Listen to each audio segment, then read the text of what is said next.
Now, you've talked about the US market being dominated by card, but what does it look like from an e-commerce standpoint?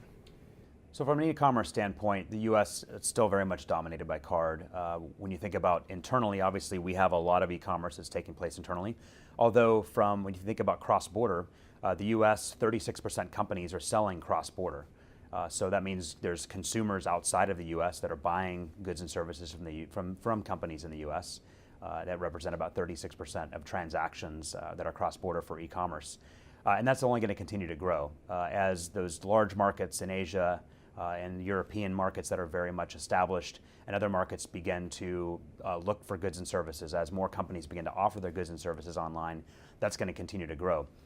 So the landscape here, while APMs may not be fully recognized by everyone, they're beginning to be more recognized because of the need. And really, when we talk to companies all the time, they're coming to us and telling us that, hey, my merchants are asking for certain payment methods. Do you offer this? And how does this work? And I need 3 or 4 payment methods. What's the easiest path to get these? Unfortunately, if a merchant themselves or even a payment provider goes to a direct acquirer or to a direct payment method, local payment method across the globe, and if they try to establish this on their own, it's really one individual integration.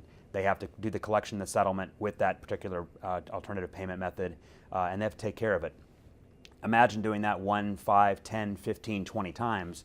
It's a large effort, and for both the PSP or acquirer as well as those merchants to take that on is a considerable effort and certainly something that they shouldn't have to do. So part of the solution that PPRO is providing is consolidating all of that and providing them a solution so they're able to connect one time and receive a variety of APMs that they can use and receive all of the both collateral and information and education as well as the pieces that help connect it in the back end to provide full reconciliation. So it makes it very seamless and easy for them.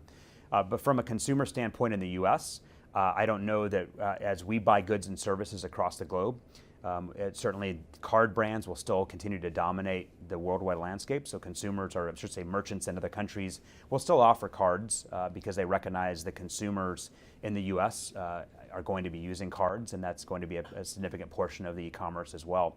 But I think as mainland China continues to dominate and become the largest e-commerce market in the world, and I think I even saw a study that said in 3 to 5 years, that India will overtake the US as a larger e-commerce market as well.